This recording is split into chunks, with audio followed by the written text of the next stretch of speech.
नमस्कार दोस्तों, स्वागत है आपका द होमी स्वीवर चैनल में। आज हम बात करेंगे हमारे दूसरे नवरात्रि वार्तालाप के बारे में, जिसमें हम बात करेंगे हमारी दूसरी जो नवदुर्गा का रूप है माँ ब्रह्मचारिणी के बारे में। तो माँ ब्रह्मचारिणी का जन्म कब कैसे हुआ और वो कैसे, उनका स्वरूप कैसा है, ये सब हम बात करेंगे हमारे दोस्त और गेस्ट स्वर्णिम के साथ। तो सबसे पहले हम इनसे जानते हैं कि माँ ब्रह्मचारिणी का नाम ब्रह्मचारिणी क्यों पड़ा।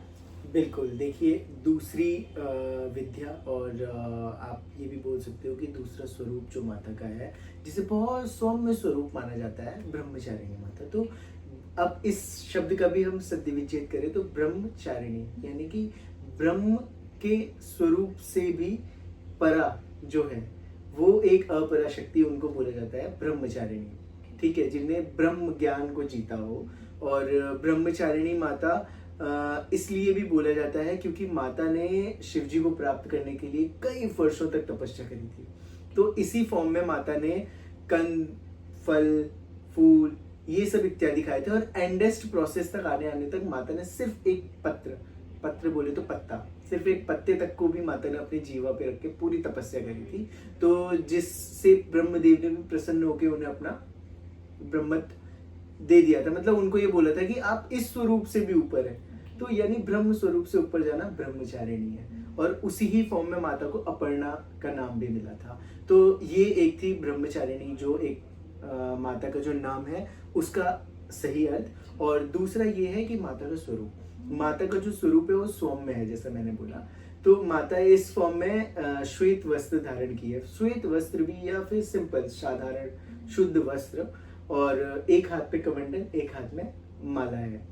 तो माला जैसे कई जगह स्फटिक माला भी दिखाई जाती, कई लोग सरस्वती माता से भी इसको को रिलेट करते हैं। कई जगह पे ये रुद्राक्ष की माला भी धारण करती है। बेसिकली माता जप कर रही है, बिल्कुल जप मुद्रा में है। और साथ में जो इनका जो वाहन है वो गाय है, श्वेत गाय।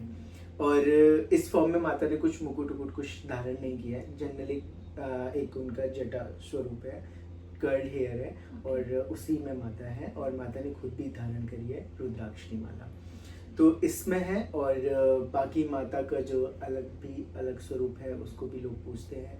जैसे बंगाल में आप देखेंगे तो माता वाइट साड़ी में है और नीचे रेड कलर के उनके फ्रिल्स होते हैं, तो उस फॉर्म में भी है माता। तो ये माता का स्वरूप है। तो और माता ने स्वरूप इसलिए भी लिया है क्योंकि माता को विनम्रता, सरलता और बुद्धिमत्ता का प्रतीक बताया है। तो ये सारी चीजें लाइफ में आपको एक बैलेंस फॉर्म में रखने के लिए माता ब्रह्मचारिणी की पूजा करनी चाहिए। तो इसलिए माता का दूसरा जो स्वरूप है वो ब्रह्मचारिणी के रूप में पूजा जाता है। तो गाइज, आपने जैसे देखा कि माँ ब्रह्मचारिणी ने कैसे तपस्या की शिव जी को प्रसन्न करने के लिए। उन्होंने मतलब अगर हम अपनी लाइफ में, अगर हम किसी चीज़ के लिए अगर हम डेडिकेशन देते हैं, फुल ऑन उसके पीछे हम भागते हैं, तो ज़रूर हमें वो चीज़ मिलती है। तो आपको भी अपनी हर किसी का कुछ ना कुछ तो गोल होता ही है। तो आप अपनी गोल के लिए डेडिकेशन के साथ पूरा अपना जी जान उसमें लगा सकते हो, ताकि आपकी भी आने वाली कोई भी विश है या कोई गोल है तो वो पूरा हो सके। बिल्कुल। तब तक हम बात करेंगे अब नेक्स्ट एपिसोड में नई माता की कहानी के साथ। तब तक के लिए आपको जय माता दी। माँ ब्रह्मचारिणी की कृपा आप पे बनी रहे। धन्यवाद।